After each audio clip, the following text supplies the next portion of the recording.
Gordon. Go ahead. So about Nick. Off you go, Nick.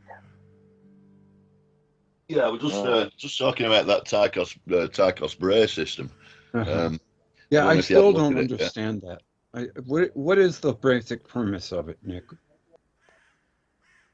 Right. Well, basically, since up to Copernicus, people thought that the planets and the stars revolved around the Earth, and then Copernicus. That was obviously purely from their astronomical observations. But then Copernicus got this model, which was adopted for many reasons, but primarily the primary thing was it fitted in with a Newtonian perspective, or Keplerian perspective. It meant that if you observed the planets using you could have a solar-centric solar system if you used Kepler's equations to stretch and elongate the orbits into these quite kind of really stretched oblong, I don't know what, egg-shaped orbits. So the old system was gradually over 50 years sort of changed and accepted by the church and all the rest of it, the Catholic Church, blah blah blah blah, who were burning everyone who believed in the Copernican system. But anyway, that's by to the by. Tycho Brahe was he was a Danish gentleman, I suppose, but he was a very meticulous astronomer, and he measured Mars quite a lot. For some reason, he loved Mars, but he developed a cosmology, which was like these guys Simon Shack was talking about on the Demystify project. He developed this this system of rotation, whereby the sun and is right. Mercury and Venus are moons of the sun, and rotate in almost circular orbits around the sun. But at the same time, the sun and the Earth. Oh, that's it. And the Earth and rotates around. It shares a point of rotation with Mars, so that every 26,000 years, the time of the grand precessional time, 25,500 years, whatever it is, Mars changes its position relative to us and the sun,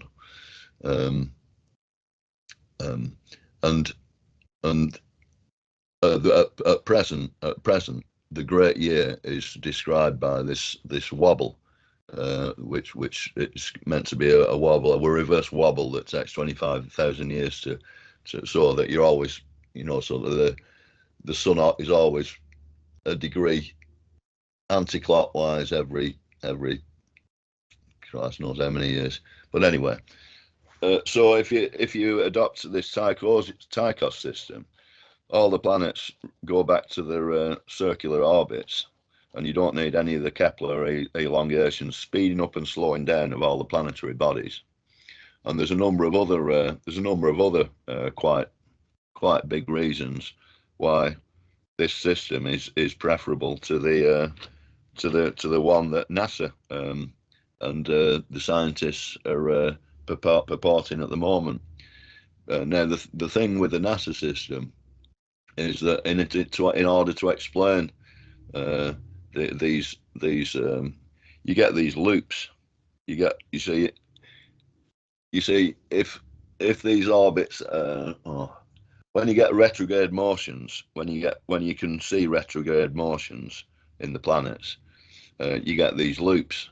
Now, if you can, the more loops that you have in your observations, depending which planet you observe from, I would think that the more unlikely that makes the center of the solar system. But then, if you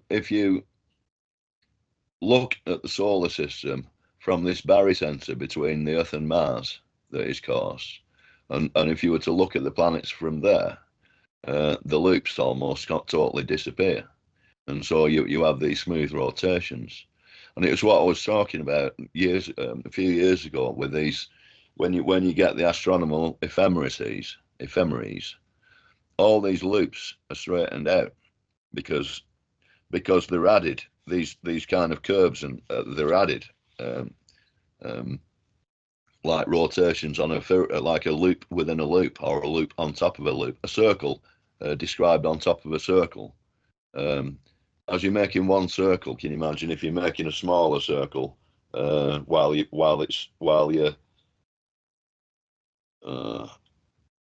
compass is on the perimeter of the old circle? It's like doing it in real time, so it's hard to describe it. But you end up getting these variations in the circular orbit. So you'll end up with more orbit, egg-shaped orbits. And then, for example, two scientists. Hold on 1 second. A sphere within a sphere is kind of like a colloid. Is that what you mean? Well, a circle within a circle. When you're doing a Fourier transform on something, you can express a lot of shapes in Fourier transforms, which are a series of curves made at different curves starting at different okay, what's making the curves? Maybe if I understood that, I'd understand this better, because I watched some of it with Andy. I still don't get it. Right. Well, the orbits make the curves. Okay. Yeah. Okay. But if we're moving along and a planet, so a planet might come rushing past us and then appear to start moving backwards from our viewpoint, and then start going forwards again. And it's these loops, right? They do exist. They do exist. But the observation. Nick, an easy way would be. I wish you'd have just looked at the rotten program, because it's very hard to explain like this. Is it the one? Yeah. Is it the one Andy shared with me? Because I watched about 45 minutes to an hour of it, and I'm still lost. Right. Yeah, but you've got to go the whole program. Okay. And you've probably got to watch it twice to really get the idea that it's the geometry or geometrics of it. So as I looked at it and listened to it, I seen some of what Ted's theory is, whereby you had the Saturnian system merge with the sun system, right? Yeah. But that's a bigger, where this is broken down further. So there's even the theory in this that Mars could have once been a sun, a brown dwarf. A brown dwarf. Mars. Yeah. And what about Saturn and Jupiter? Yes. Mars is a rocky planet. Yeah, but that's now, right? And that we actually that this precession is us orbiting Mars, right? So we're orbiting Mars, it's orbiting the sun. And then you've got your two, Neptune, and what was the other one, Nick? That are just orbiting the sun. Okay. Then of course you've got Saturn, and you've got the moons, right? What we call the moons of Saturn, which you could interpret would be, if you had a Saturnian system, that would have been Saturn's. What's it called? It's the Tycho. Yeah, I've got it on my computer. It's called the Tycho. Hang on. The YouTube thing, or because you can even the actual software. They've done a stellarium, Greg, and I've got that up and running on my computer here. But this is called. Can you share your screen? Yeah, I think so. If I can learn how to do it, I will do. I'm gonna stop sharing mine. Go ahead, because I'd like some visual aids. I'll see if I can get this up, Greg. Yeah. Okay. Yeah. So basically, what you're saying is that all the planets don't orbit the sun. Some orbit each other. Well, look, we do. We orbit the sun, but on our way of orbiting the sun, there's also this slow orbit of, for instance, the theory is there's this slow orbit of us orbiting Mars as that occurs. And so as we're orbiting the sun, we're also slowly orbiting Mars. So right, and then you've got the same with others. Is Mars orbiting?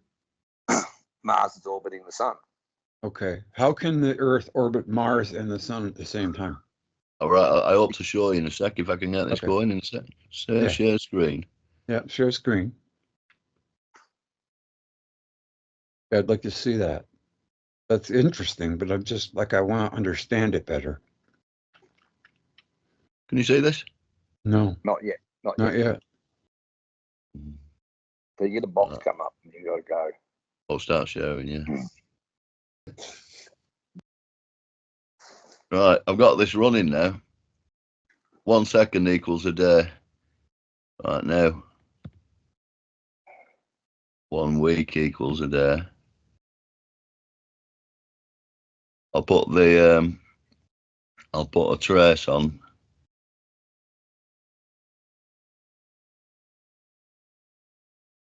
Can you see that, Greg? I don't know. Greg's not talking. I think he's gone.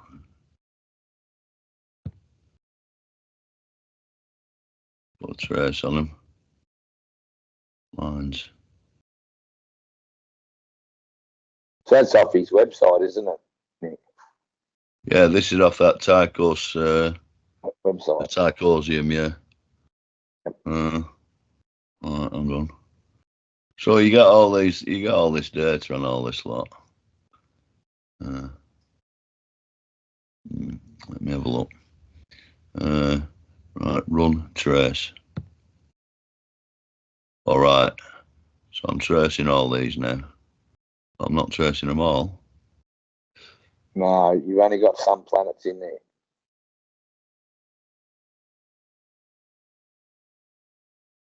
That's the sun. There are. Look, see, you see one of the loops there. Which planet's that just looped? I'm not sure at the moment. Let's have a look. So it's a big white one out the side. Is that the sun, or is the sun in the middle? I think that's Jupiter. So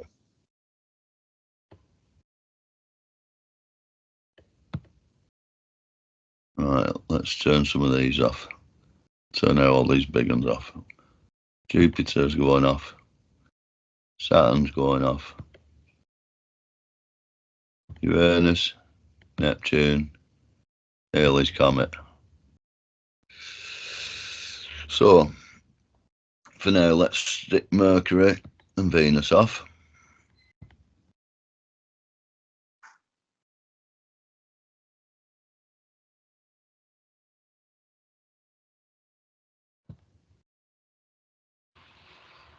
So that now is the Earth. Interesting. I see the Earth and the Moon in the middle. Right, so is that's it saying the Earth and Moon don't move? Well, yeah, but right now, check this out. Now, I will move it to node, Greg, to being, I'll change the center, like I was talking about, if I can. Can do it. I did it earlier.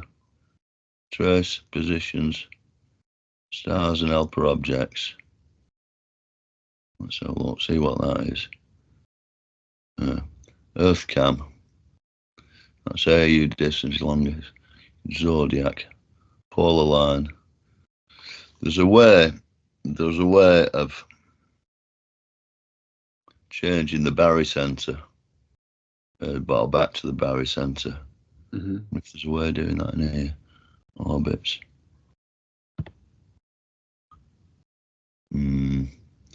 Orbits. No, so it's not that.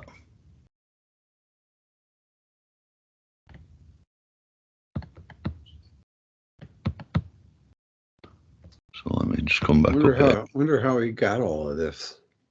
Well, it's all data that's published from all the old astronomers, and it's the only thing he hasn't used is the new Hubble data. Well, I think he's used some of that, but not the Gaia data, because it's like I say, it's look they're just bullshitting us. It doesn't add up. Right, so this is I've got it at Earth center. Oh, look at Earth. Right now, if I turn it on to the barycenter, right, I'll turn it on to the sun. This is how it's meant to be, right? Just turn them traces off. Turn them back on.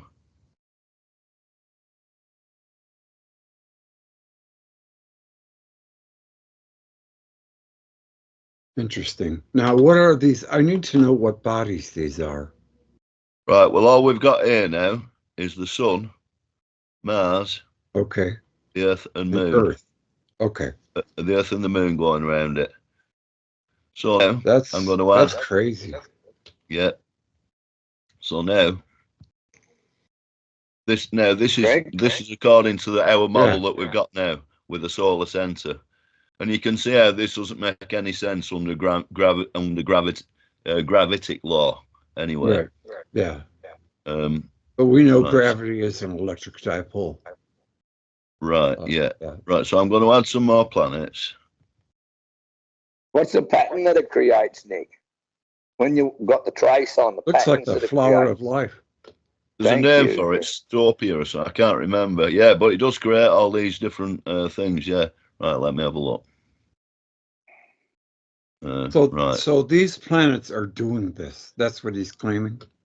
Right. This is what they claim. This is the shapes that claim the planets are making. So we've got the Sun and Venus now. Yeah. Now sorry, Venus and Mercury. So that's Venus and Mercury. That's and so look how close Mars is coming here. Mm-hmm. Yeah. So Mars is going to get closer to the Earth. Well, no, I'll put on the orbits. I'll put on the something of the sun to show you what it's what it's following. I can keep going. I have to. Yeah. Well, while you do that, Greg. It will just keep building patterns. Yeah. Okay. I'll be right back. And that's the geometry of it, isn't it, Nick? Well, this is what they're telling us it is at the moment. Now, I'm going to turn all these orbits off, apart from the sun.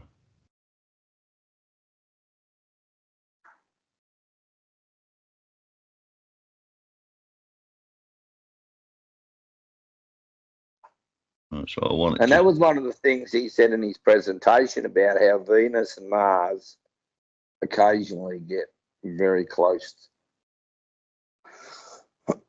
which is again in Velikovsky's work. Well, it shows it on here, Venus. It's got very close. That's one of the things Velikovsky talked about, and you seem to get that. What do they call it? The Battle of the Gods or the War of the Gods, where and Venus was involved, and actually we're watching it all here. Right, so that's the shape they say the inner planets are doing. That's the dance they say is happening. Yep. That's under that system. Yep. And look how complicated. Right. Look how. And you haven't got Halley's Comet in that, have you, Nick? Sorry. You haven't got Halley's Comet in that dance, have you? Well, no, I haven't put the outer planets or anything on yet. So I'll put Jupiter on. There's Jupiter. Yeah, and you'll have to show Saturn for Greg. So that's going in quite a good circle around the sun. Not too elongated. Let's have a look where Saturn is. That's quite a way away, I bet. Go out a bit further.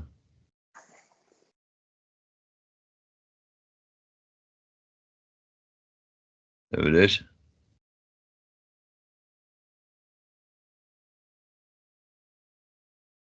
So it's all revolving around the sun in the middle, and all these complicated little patterns. then as we get out, Uranus, it's too far out to see. Go further out. You know, there's Uranus. Yeah. What's that? The one that the green one we've got now, Uranus, is it? Where it's doing the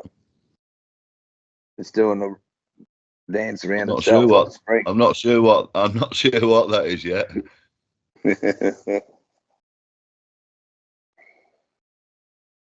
Neptune.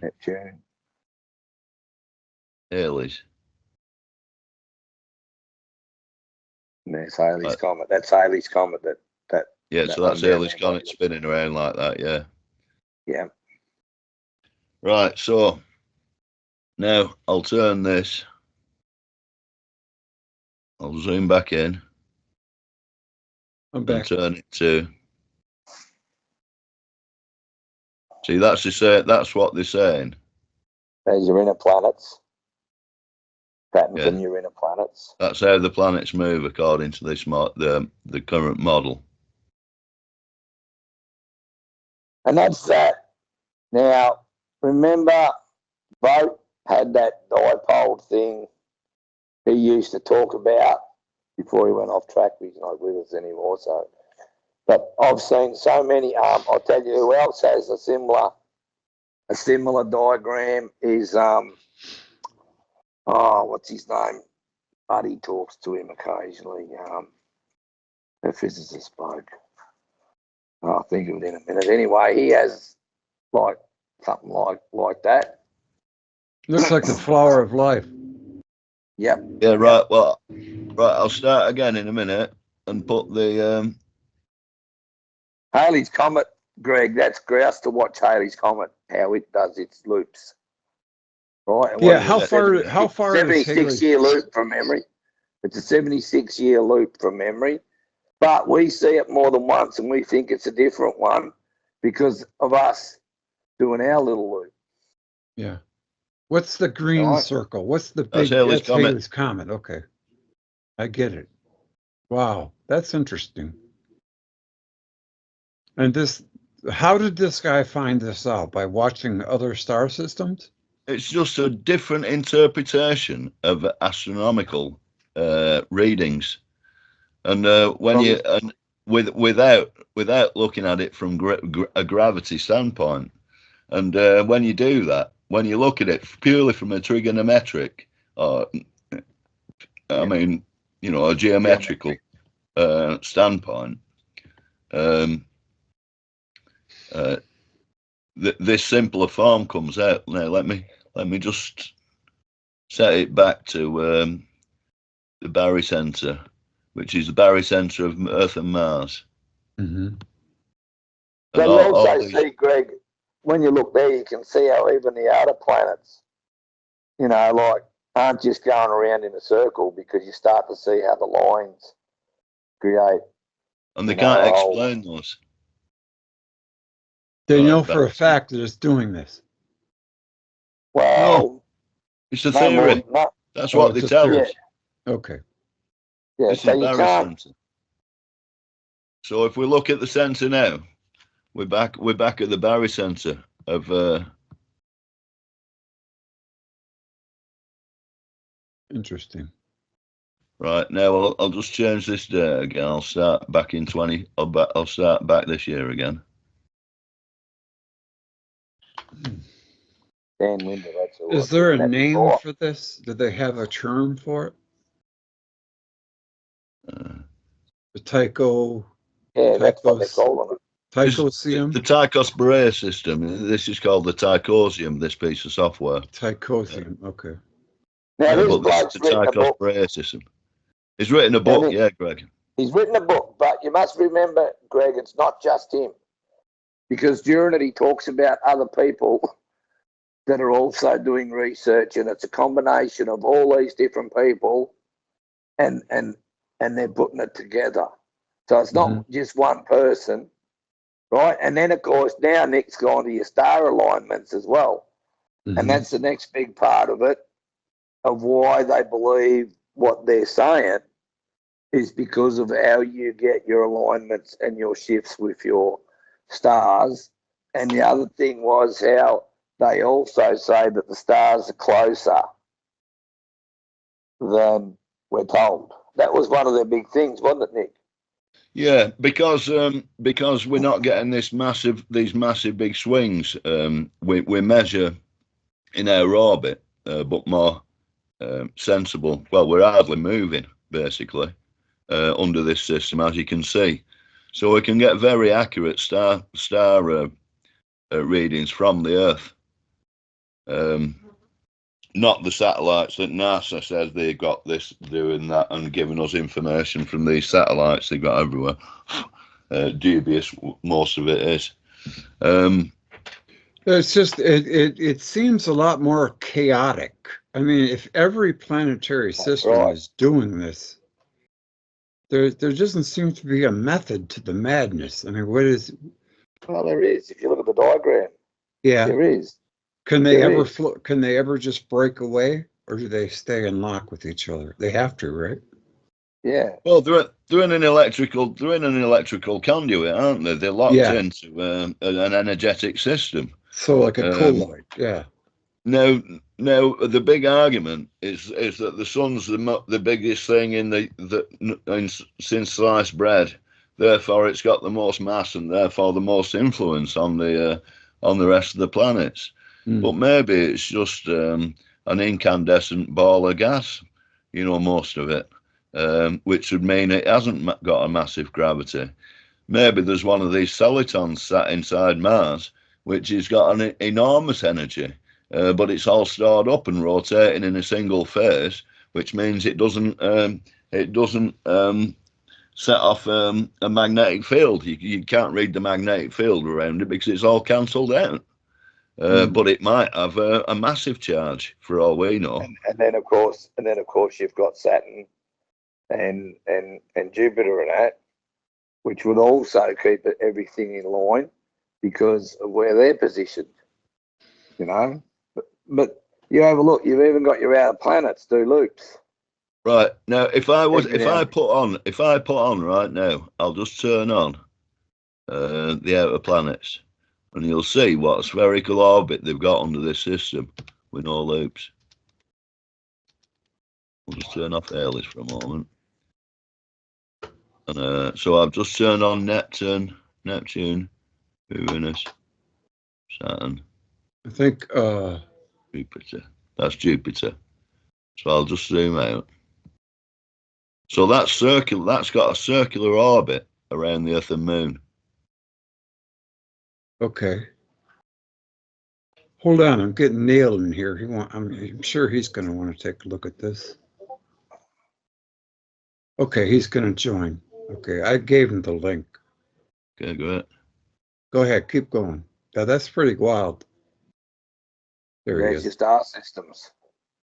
And there's your star systems, Greg. Yeah, I see that. All right, it is fascinating what it's basically a lot of old, again, like Velikovsky, gone back through a lot of the old, what was previously, and with the modern technologies, being able to sort of work on it and put it together. He's put all these ephemera into a list. All these different readings of the planets and where they've been observed at what time, and he's been able to stick a formula to them so that then he's got these rotations, and that's basically what we're looking at. Neil. And it works like clockwork, obviously. Yeah, that's what he said. It's like a Swiss watch. It actually never technically wears out. None of these parts will run into each other under this simulation either. Nick, bring Neil up to speed with this. Yes, if you so wish, as if I have anything to say beyond the curtain. Yeah, it's new. It's brand new to me too. This. Go ahead, Nick. Explain it to him. Yeah, it's kind of like a stellarium, but these guys who've made it made it to illustrate the Tychos Brahe cosmology, as opposed to the Keplerian one or the What is the Newtonian main one. crux of the difference between the two? I mean, obviously the clockwork Keplerian Excuse me. idea I'd understand, but the other one. Sorry, what did you say? Oh, sorry. I was just, I obviously, or I think I understand the Keplerian model. You mean like the Newtonian clockwork idea of the universe or the solar system versus, I'm not sure, the other one. Well, basically, what was under dispute before Galileo even was that we had a solar centric system instead of an Earth centric system, and there were quite a lot of proponents for the Earth centric system, with who obviously been observing this and concurring with these observations for hundreds, if not thousands, of years. And it was it was only Copernicus and who decided that we ought to look at a more solar oriented system. Oh, that's true. Except that the faith that Copernicus had that it would be well accepted, same as Tycho Brahe. They had such faith that they waited until they were dead to publish it. That's beautiful. That's a very smart idea, because the church was talking to Galileo before that, and they go, "We know that it's a solar-centric system, but we can't tell anybody, and no one has the math for the other one. So if you don't stop talking, we're going to burn you alive." And he was like, "Okay, I'll stop that then." Yeah.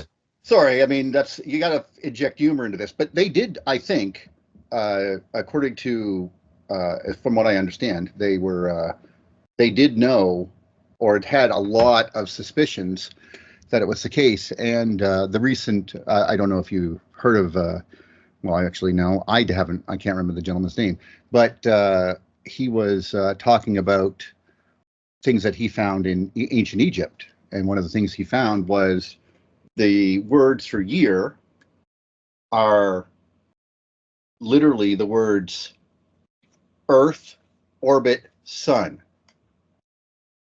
Mm-hmm. So they knew, like, way before, the Ptolemaic system, but probably even born. But I'm assuming that their interest in the sky was, I mean, they considered it holy, so they would probably have ideas about that, which go beyond our points of view of them, where we have sort of brought God into an etherical semi-being that has nothing to do with anything in the sky.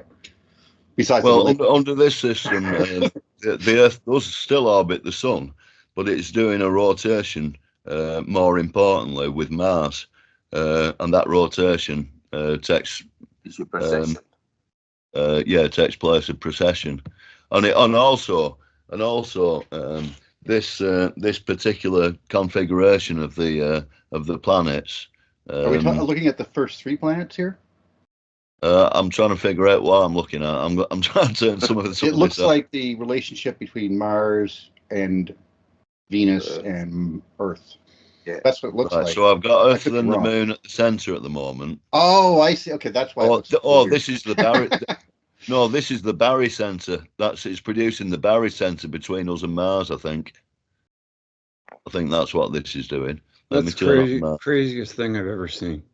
Well, you can get the same thing from if you watch the sun and you watch the orbits of the planets, the first 3 planets. That's why I thought that's what we were looking at. Now that I see the moon going around there, I understand what I'm looking at.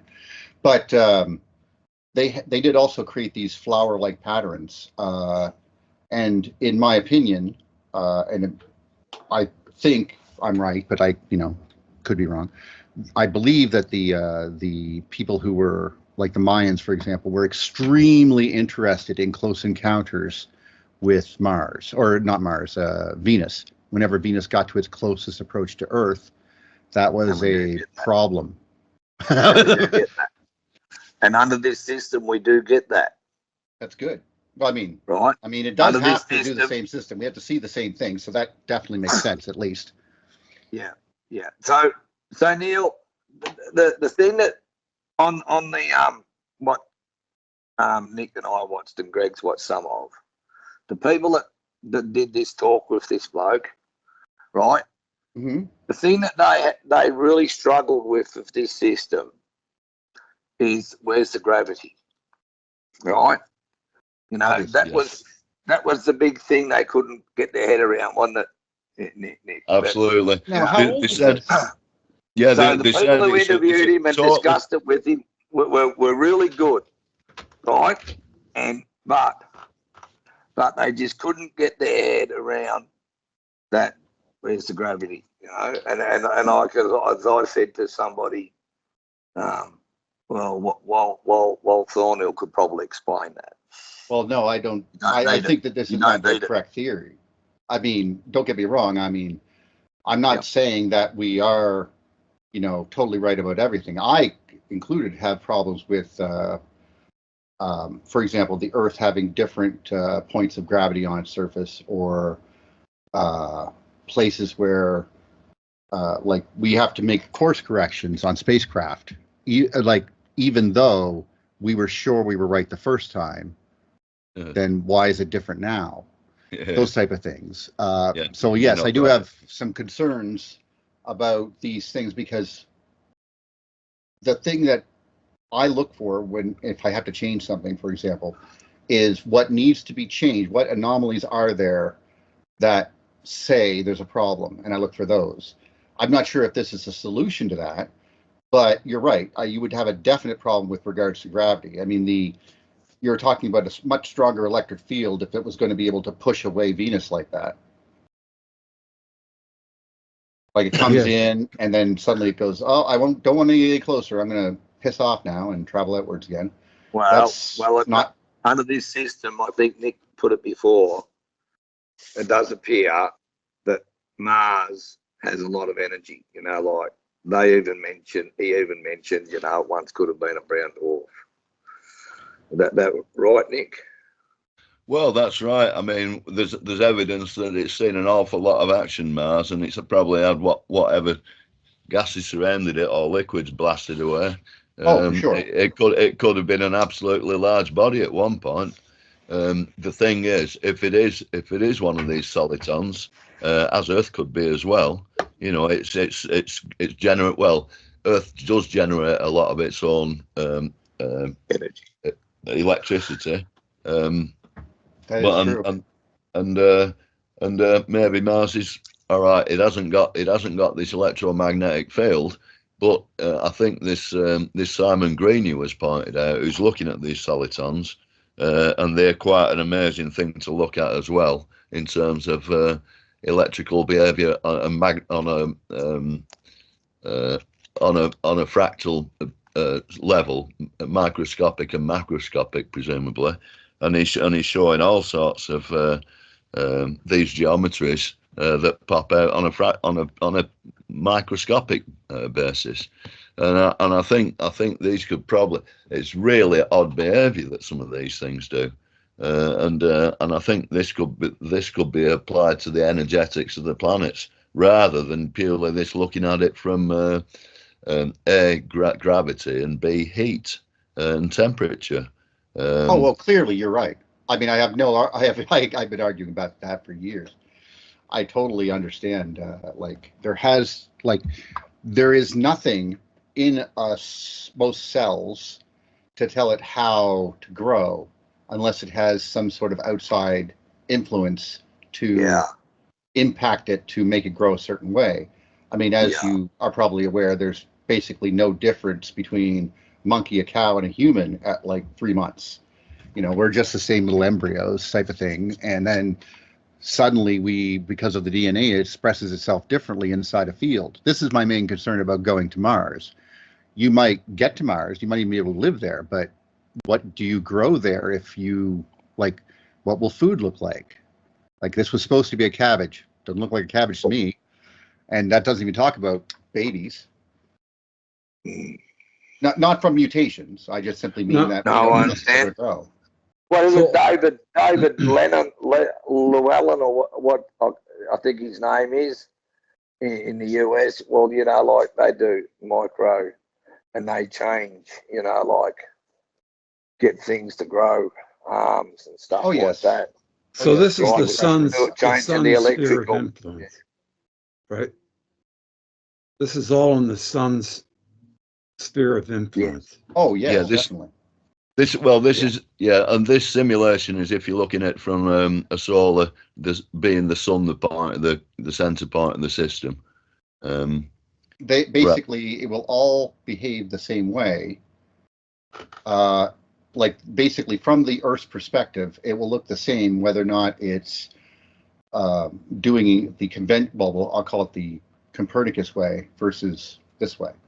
Exactly. Yeah. Yeah. The same observations Yeah. can produce both models exactly. Well, except that this one has a problem with, as you said, well, there's two problems I see with it. I think this system is looking at these things the way that conventional astronomy looks at these things, or astrophysics, which are separate bodies with a bunch of empty space around them. And then Yes. the trouble is that the tail of Earth, if we could see it in this thing, will point directly away from the sun, no matter where. And all of them will point directly away from the sun because we're inside the sun's sphere of influence. And as such, the electric field. So there will be a tail on every planet. Well, even Mars has a tail, but it's really thin because it has no magnetic field. It has an electric field. I think that's right. But the point is that all the outer planets seem to revolve around this this barycenter of Earth and Mars, which revolves around the sun as well. Well, that probably isn't true, but let's just say it is. That is the way it should be because all of what basically from our point of view, I think that is why we called it the underworld where gods go to die. When basically we looked out along the outer planets, like basically outside this, like you just look down south because obviously if God was the North Pole, then south would be anywhere along the equator, and then there's that assuming there was rings or no rings, but if there was rings, they cross the 7 rings and then they go out to die out in the Hades' netherworld there, and they seem to not really do much except for stay in the same spot because the distance between Earth and the other orbit of Earth is only 1 astronomical unit, so it's 2 in total, and the closest gas giant is 5 astronomical units away. So we could only ever see it by a degree, like 20 degrees off of its face from the sun. We could never really see it as anything but orbiting this group of planets, which are very close in the inner solar system. Which I generally agree with. In principle. So, if you didn't know, you could take the Mars, Earth system and all that, and just say they're just moons of the sun because they're so damn close. If you want to think of it that way, obviously not though. But right, because of the axial tilts. Well, clearly yes. Yeah. It's much more likely that Mars and Jupiter, Mars and Saturn. It came from their own system with Earth, but it's also looking at just Jupiter and Venus alone. It's clear that they are aligned with the sun. They are almost perfectly up and down with it. So, I think Jupiter's 9 degrees off. That's it. Yeah, I should be able to find that on here. In fact, hopefully I can actually. And according to the mythos, while Cronus was a Titan, Jupiter orbited inside of it, though it was orbiting around the sun. We only saw it in the morning and the evening, like we do with Venus. That's the big hint, by the way, that something's inside of our orbit, is the fact that we can only see it on the morning and evening, because if it's outside of our orbit, we can see it all night long. But if it's inside our orbit, like Venus is, we have to basically... any time it would be in view would also be when the sun is in view, so the sky is blue. But if, as the morning and evening rolls around, sun goes down, Venus pops up and goes high, and then disappears. Yeah. Or shows up in the morning and does the same thing. Thornhill has shown that I was meaning actual tilt, not degrees tilt off of the center of the ecliptic of the sun. Right. Oh, I see. Yeah. When he was talking, I can't remember what I was going to say. I hate that when that happens. I think I have Alzheimer's, I swear. It's called Yeah. old timers, and it's happening to I'm me. getting It's it as very well. scary. Is your, yeah, I I mean, I couldn't even remember that guy's name just a moment ago. I'm like, why is this happening to me? I know. Dementia's got to be the scariest thing ever for someone, when they get older.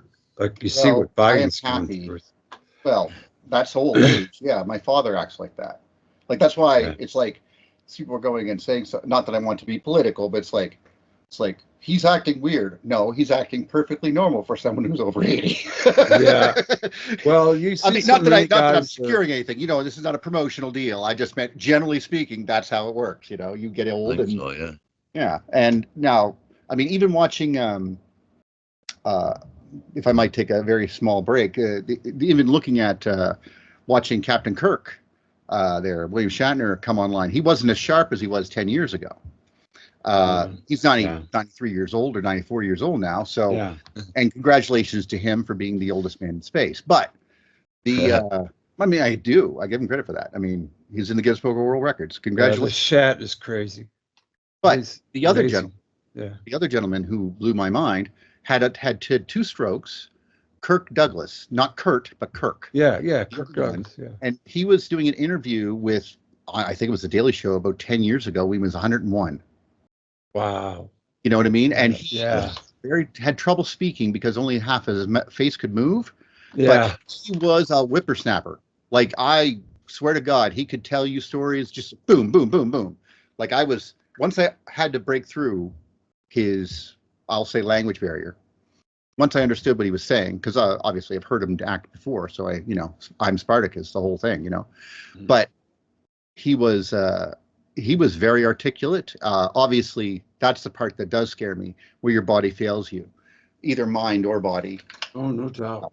No doubt. That's. I mean, I already feel the depression and suffering of just not being able to climb the way I used to, or walk, or.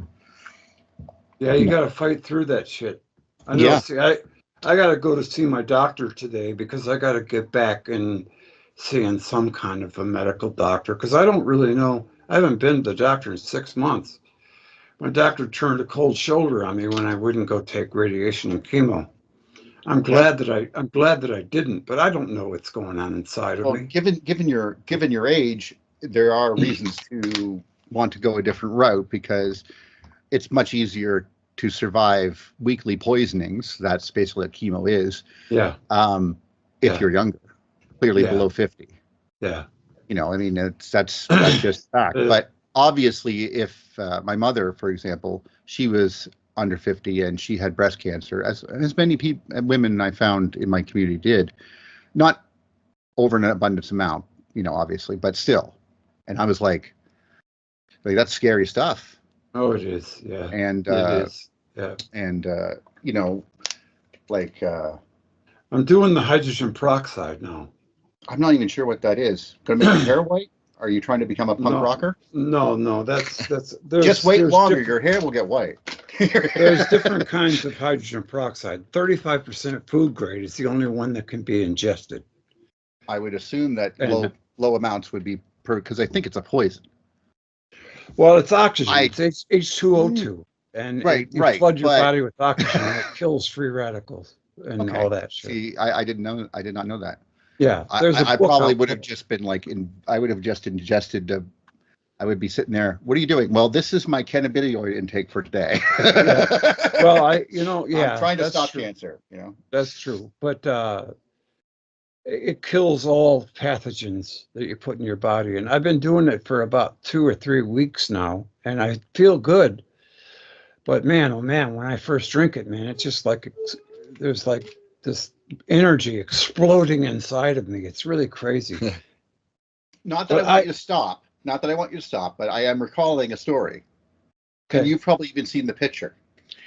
There was a drug that was invented in the 1930s that its main ingredient was radon or something like that. It was obviously radioactive. And he felt great energy after he took the pill or took whatever. the problem became, obviously, it was radioactive. And you probably saw the picture. He had great energy until it started wearing down, and he would take more to up the, to want to keep his energy up. But what was happening is he was killing off cells so they weren't needed to be fed anymore.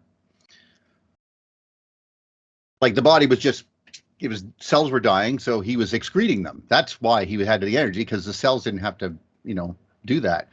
Eventually, you probably saw the picture of that horrible picture of the guy with only the top of his face and no jaw. That was from that. That's that guy.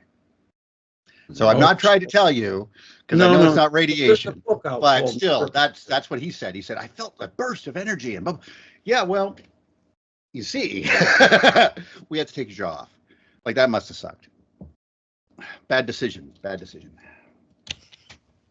Well, that's the problem. Like, was the reason why we had to invent food, health, and safety, because, I mean, it wasn't so bad when they were making you eat eat this muscat urine or something, and this will cure all, or whatever. That's just snake oil salesmen. But once they started dumping radiation into them, it was like, this is a great idea. This is from a book called Miracle Cure. Oh, I'm not doubting that. Don't get me wrong. I don't know anything about to even contest the claims. That being said, I'm always wary of that kind of thing, because you never know. But if you're getting it, I mean, they can't do that anymore, clearly. They won't even let you get near radiation, probably for good reasons. But yeah, I was always, at least you have that. I wouldn't even know what to do. I would be at a loss. That's why I got to go back today. So I got to get off the phone, guys. Oh. I'm glad I got here, though. Yeah. I'm glad at least I got to see this. Yeah. I had no idea that. In a way, it kind of reminds me of flat Earth thinking, but at the same time, it does give you, even just taking something out of what it was normally looked like I mean, all the engines in the world were built that way, just by thinking outside the box and trying to use this strange right-hand rule power to make cool magnetic things turn.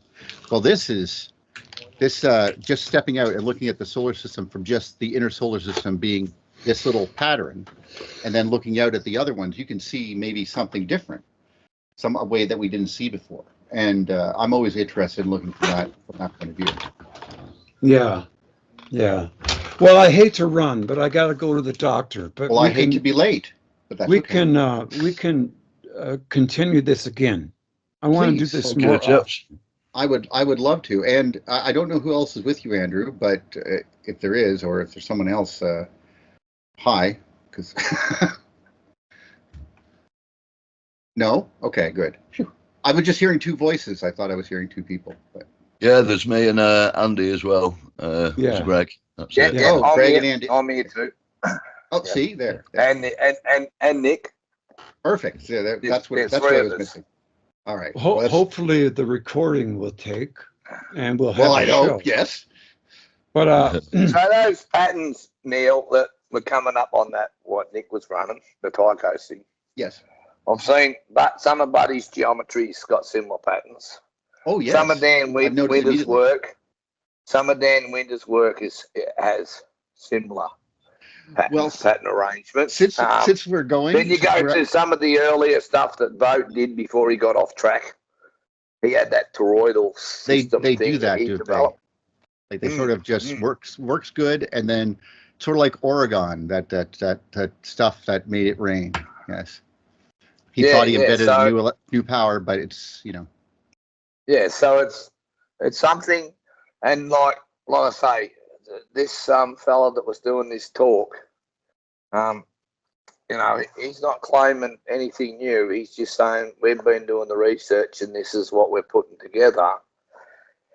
As we're doing the research, this is becoming more evident. And yeah, well, they're not wrong. That we do have some very beautiful enigmas, especially with even just stars moving in different orders, like Sirius.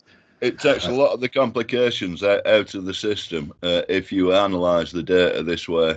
And of course, he's got a massive. Sirius is basically a completely binary copy of us as far as he's concerned. With Sirius, there you go. See. Well, no, it's just interesting, just noting that because of the precession when you mentioned precession, that's immediately popped into my mind. Yeah, totally, Yeah. totally. Yeah, and So the idea too, like Nick said, and that you seem to have everything seems to be paired, and when you look at everything. life, and when you look at life's Well, life paired. is paired very much right along the collarbone, I think. And we're only, we're only sort of a small part of the big system, aren't we? That's true. A lot of us have. Well, you wouldn't know it by seeing some of the drivers on the highways, but but still, Yeah. I wanted to point out something very interesting that just in case you haven't seen it, and I'm not going to ruin your time here, so let's be quick. The gentleman, Terrence Howard, was saying some of my stuff to the people at Joe Rogan and stuff, and it was very interesting to hear it come out of his mouth. That guy watched a bunch of Thunderbolts videos and tries to turn it on as his own. Yeah, no, I'm not gonna diss the parts that are his, because I don't believe or know them all, and it would be unfair. But to hear, no, there was more energy in the atmosphere during the times of pyramids. I was like, dude, I'm like the only one who've ever said that. Like literally, not even anyone has ever said that before regarding what would happen if during the age of Saturn, if it was electrically impinged by a larger electric field, it would push in like the ionosphere into the atmosphere. It would be closer. And that alone would increase the volts per meter. Now, I said it like that. Of course, he said there was more energy in the past, and they were making electric pyramids with thunders, and I was like, oh, God. But it was nice to at least see the expression. And since I have them all saved on tape, I'm not exactly worried about being able to point out later that I did actually say it first. But still, I'm not looking for any payouts. It was just interesting. Now I want to go say, I'm the one who taught Terrence Howard even know. Put me on Joe Rogan. Anyway, still funny. I just thought you guys would like that, because that's what we're doing. I mean, I'm just doing this for science. I want to know different things so we can see it from different perspectives, understand why is it making these patterns? Why are there relationships? Are there like wave interference that could explain all of the way that satellites are put off track? Or, I mean, even if it's not true, we might find information that could lead us other paths. And I'm all for that, because seeing the same thing over and over, I mean, just imagine like 100 years ago, all we saw was black and white pictures. We couldn't even see color in space. And we based the entire system of stellar birth on a bunch of white dots. Yeah. Like, I mean, just think about it. We have no really idea what we're doing. It's very funny. But, it's still a big industry. We're getting there. At least we're getting. Nick, under that Tycho system, we basically got precessions within precessions. So you've got Earth and you've got other bodies within our solar system. So you've got, and like when you're talking about that with the pyramids, that is quite possible that if you followed that over the period of a full precession or two, that you would get to a point where what you were saying, Neil, could be correct. Well, yes, of course. You can see patterns that you never saw before. Like it might not even be, like I said, it doesn't necessarily have to be 100% perfect to see something new from a different point of view. I mean, we all thought that, I mean, I totally believed in the clockwork center universe, but ever since I realized that the tails of planets, of the inner planets anyway, touch each other, well, and they transfer energy. Well, then I have to debate this whole idea. That's what I forgot. And you can sit there like this, look at this inner solar system. Maybe there's something to that. Now, obviously, I do believe that we like sent the Voyager probes past Jupiter and stuff like that. So that being, I don't think they would have gotten that right had they screwed up the math that bad. So I give credit where credit is due there. There's probably not going to be the truth of this, but seeing something with patterns like this, especially if there was something else going on at the same time, could explain so much. Or the idea that they could somehow be drawing these patterns themselves and understanding them on a level that we don't, or we couldn't think that they could. I mean, just by drawing it this way, let's just say you saw a picture like that drawn just like that somewhere on a wall, you'd be sitting there going, how the Greek could they have done basically the Ptolemaic system this far back? Let's say we found one in, I don't know, Göbekli Tepe or something underneath a rock. Yep. We would Yep. understand that. I mean, just by looking at it, they say, oh, they drew a flower. I go, no, you didn't draw a flower. They think that they drew the orbits of the first 4 planets from their point of view. Doesn't mean it's right, but that doesn't mean that we cannot find beautiful information from that, because even if it's wrong, they thought it was right and they drew it that way, and it is the way that we would draw it today using that point of view. Like, that tells me that they were definitely looking at the stars and definitely could track them, like more than many other people could. Like, that just would blow you away, right? Yeah. And so this is the kind of thing that I think that no matter what, I mean, if just 10 people listen to this and look up Tycho or Tico, I guess. Well, there's a creator I'm name going to for have him. to look He's a big into guy, it more. so. What I forgot, what I was trying to remember was that Walt Thornhill is the one who brought it to my attention that This or concurrent for Venus is touching Earth barely. yes, They call it stringy things. stringy things. Yes. So that must just a mean all plasma the tail. planets are touching each other, right? I don't know about Mercury and it's how strong its tail is, because I don't know if we've ever sent anything through the tail of Mercury. But for regards to Venus and the Earth, yes. In fact, obviously they were. I mean, look at Greg's picture right there is showing Venus going, "Ha, I'm touching you with my tongue," and everyone's going, "No, no problem. I'll scream and run away." Yeah. And then there's and then of course we know our tail touches Mars, because every time we try to take a picture at the apogee of our closest approach, they say, "Oh, there's another storm and we can't see anything." Mm-hmm. Really, every time we get close, it's a dust storm on Mars, and you don't see this as a. Okay, I don't know why. I don't know why they have their job anyway. So the Earth has influence on it then. Oh yes, and that could influence the orbit. Like, I mean, like why the orbits change slightly to keep them in order. That could be a reason. Yeah. I'd actually like to see if there's any correlation between these types of orbits and what's been found out about listening cycles, picking up cycles. Well, it certainly made me think about discern, the conditions. They come in terms of electromagnetic and radioactivity and distinct. There's this New Zealand guy, Ray Tomes, I think he's called, and he's put all these cycles that he's detected into a kind of an almanac, and it'd be very interesting comparing many different types of effects, being economic ones, electromagnetic ones, reaction time ones. That sounds like pi right there. Rates. Yeah, where he tries to apply the Fibonacci sequence to the stock market. Yeah. Well, he's doing a similar As an thing aside, to that. it's similar. Yeah, he's doing a similar thing to that, but again, he's using. I think he's using Fourier analysis to find out these different waveforms and when they occur, when these repeating patterns seem to pop up, and a lot of them do seem to be cosmological. Now, I wonder if the effects would be heavier. The cosmological effects would be heavier using the Tychos-Brahe system or the solar system.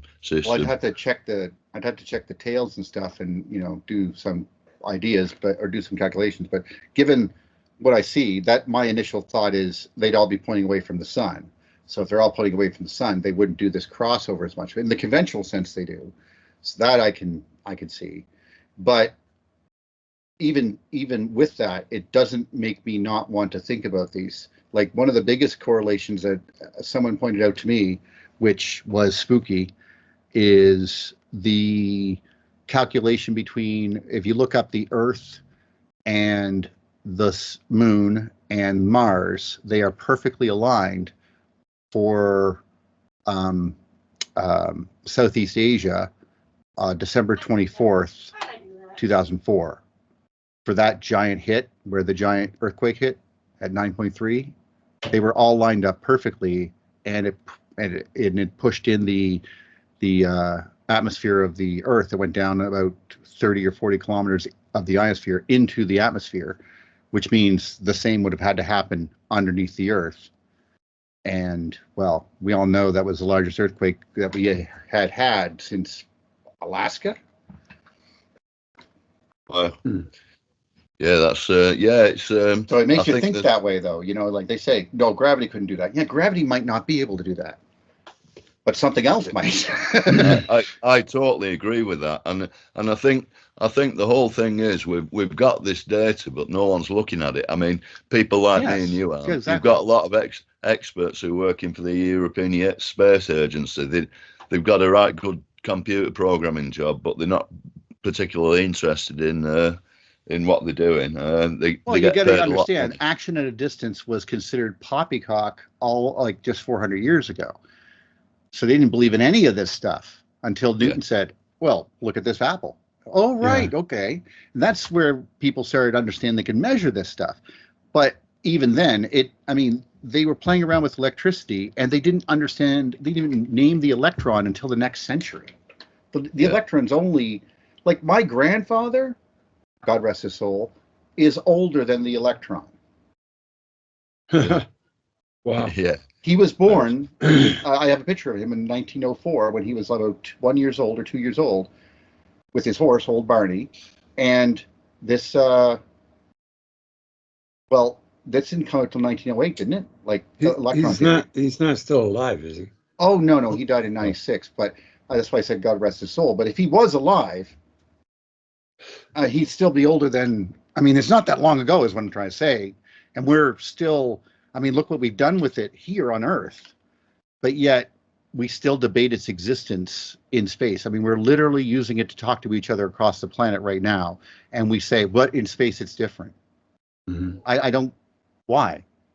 If it works on Earth and looks like this, and we can do all this with it, surely our theory is well-founded, you know?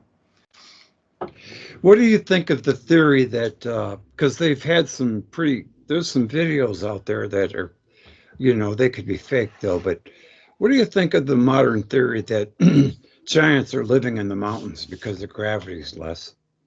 I have no belief that giant humans are still kicking around anywhere, except for maybe, like I said, the closest we've ever had was the Sakonay Indians with the double rows of teeth and the red hair, which apparently they did find that cave again, and they're doing an investigation, which I thought was interesting.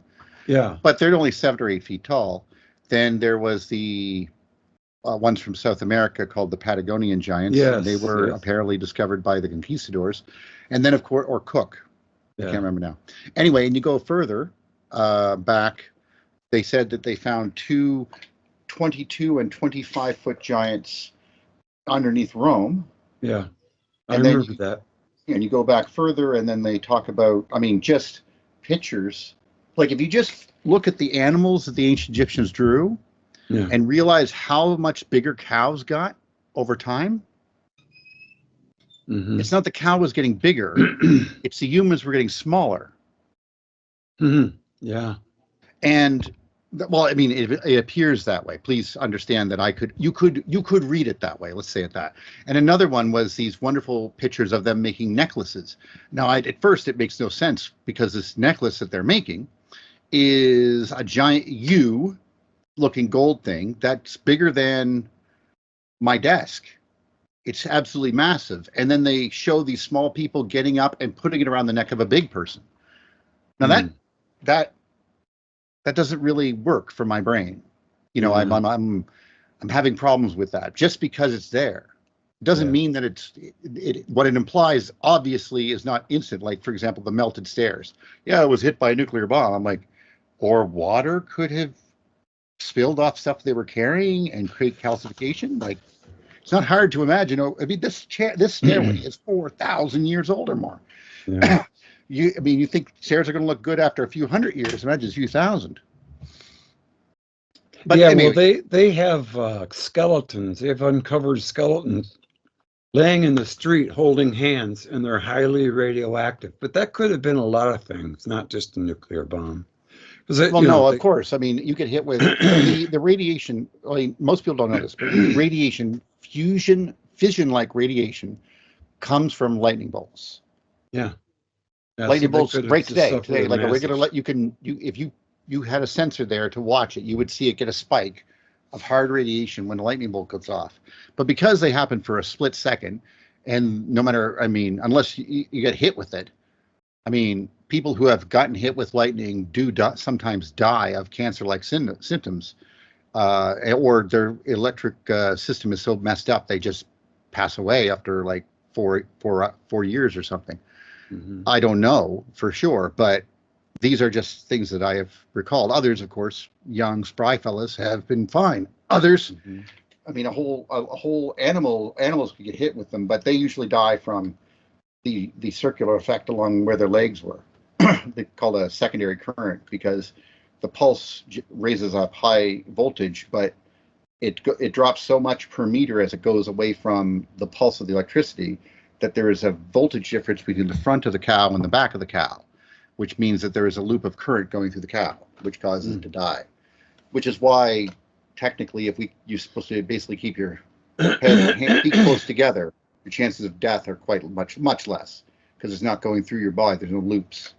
But anyway, you go in and look at this hard radiation. Well, imagine what a hard radiation that destroyed, let's say, well, if we take the Romans at their word, they say that the city north of them that was run by the Etruscans, who, as you could clearly hear just by the way they talked crazy talk, as basically the before time mentality of, like, the Romans were thinking and talking like us, but they were talking like as if their gods were real and they had to do all this other stuff. And, you know, like today they just do lip service to gods. A politician knows the practical situation. They clearly didn't understand the practical situation. Now, it's quite impossible for them to have blown up the entire city. But now, where that city was located, there is nothing but a 5-mile wide lake. And they said that it was hit by a giant bolt of lightning that more than a mile wide and destroyed it. And the radiation that comes off of that would be massive. Like, I mean, everyone that could see the blast would have been affected by hard radiation. I mean, it's quite possible. The only thing that in the Bible, if I could go through any sort of stories that really is hard for me to explain, is if the close approach of Mercury, that one, apparently the Tower of Babel is the written down text for that, and in any other book it's a similar story, but everyone lost their ability to speak. So basically the kids that could made up their own language based off of what they had. But that does seem to be correlate. Like, everywhere in the world seemed to invent language at the same time, but not really. They just all lost the ability to speak language at the same time and had to make up a new one. That's literally what the book says. Now, no, I don't necessarily believe in everything that is written, but it is the only planet that came close to us with a magnetic field. Earth, Venus, and Mars do not have any. Mercury does. The only other one that's the only thing I can think of that might have been different. It was the mouse, if you know, the messenger of the gods, the feet with wings, the mouse god, the Mercury, yeah, going back and forth, which means it was on elliptical orbit, crossing out and two like a comet, but it had to be visible at all times. So, but basically, it would go out and talk to gods out there and say, "What do you want to tell the ones in there?" Oh, see, he's coming back with a message to these gods, and then everyone would, like, imagine or think what the gods would say, you know, or the way they controlled it was they said, "We're going to go talk to the gods. Everyone wait out here, outside this cave. We're going to go in there, and that's where the god is, but he's also in the sky. Trust me, I know this. Close this door up. We'll be right back." And that way, it kept everyone's hallucinations the same. I mean, it would make perfect sense.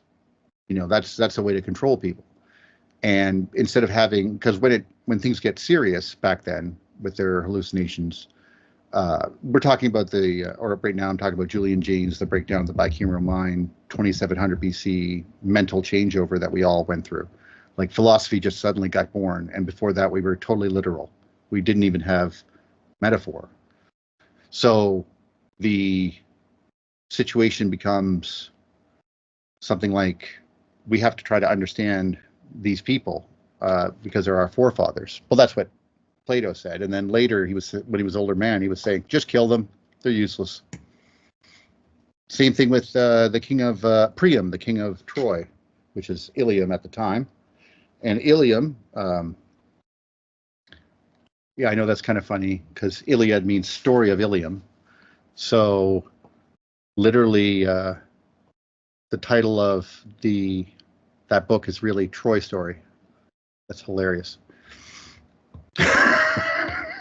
But anyway, he had apparently got a bunch of Ibirus or Hebrews from the madmen of the desert, they were called, and brought 100 of them to entertain them for a little while. And then when they were done, they killed them all because they were just madmen. They were crazy. Like they would talk about their gods as if they were real and like, coming down. But obviously at the time, this is basically when there was probably very little going on. Like this is when the gods were dying. Like they only show themselves during when we crossed, when they crossed the most energetic layer of the solar wind, so to speak. And then they would disappear from existence again, like half visible gods that, like, this is probably where the ghost idea came from, probably. But sorry for going on babbling there. Sorry, I just hit a nerve. With what we were watching before, yes, those cycles over a period of time will re-emerge. You will once again get Mercury close to Earth. You'll get those changes. It's the same with what you were suggesting before caused that earthquake in 2004. Was there events similar to that going back in time that created what we know now as that huge mass of water of the Pacific Ocean? So it pushed, Earth had to go inward because of that. Is it also? I do also wonder whether or not that's now why we're smaller, because we're under different pressures of systems. I think we're accreting. That makes a lot of sense, actually.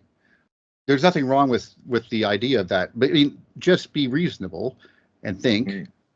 During the time of the Ice Age, we had 10,000 years or more of giant creatures.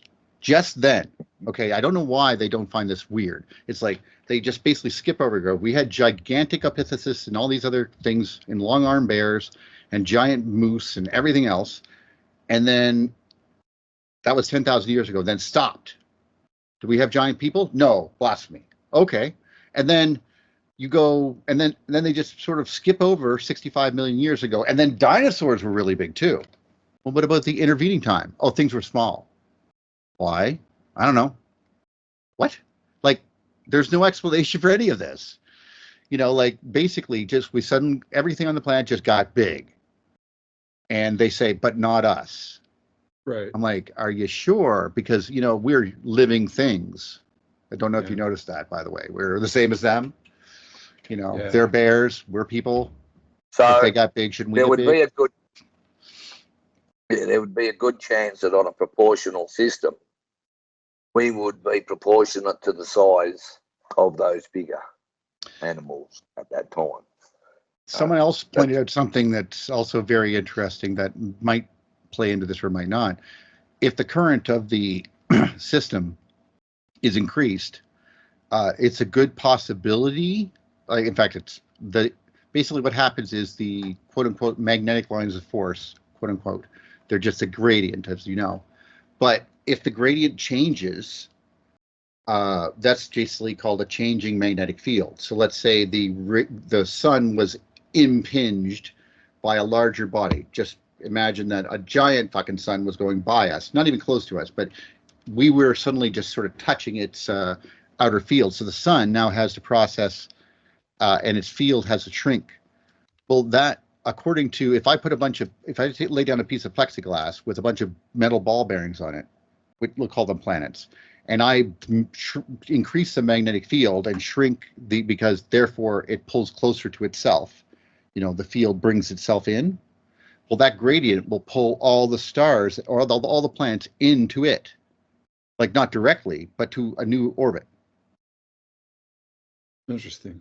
So basically, we'd all the suns of the inner solar system would just go whoop. Like if the sun changed power, we would all change orbit. Is what I'm trying to say. That's how powerful it is, because gravity has nothing to do with. It doesn't really care about gravity is one thing, but electromagnetism doesn't care about your gravity. Like all you're good for is starting the car. Like you just basically drop through with this. Well, I don't know what would happen if it was pulled in. Things could really have gotten, like, whole new orbits could be changed, because suddenly you're now much closer to each other and swinging around each other, and that whole thing could be indicative of that, and we could learn a lot from that. Like, that's what I mean. I don't necessarily believe in the theory, because I don't necessarily understand it all. It would be premature for me to judge, but just the advantages you can get out of it just by looking at things that way would be interesting. Well, you could also put into this, which we haven't mentioned, is, the idea of the Birkeland current, and that we're within a Birkeland current. So I definitely believe that. The position that we are within the Birkeland current can also be a big effect. I think that's on all these. Oh, go ahead, Greg. Sorry, you want to go. I'm sorry. I got to go to the doctor. Yeah, we can resume this. All right, let's definitely talk later then, Greg. I would really love to do it again. Yeah, I will. I'll be in touch. We'll do it soon. All right. Well, no worries. Love to you all then. Okay, right, guys. All the best. Okay. Good chat. See you in a bit. See you soon. Good chat. Okay. Nice meeting you, Nick. All right. Bye.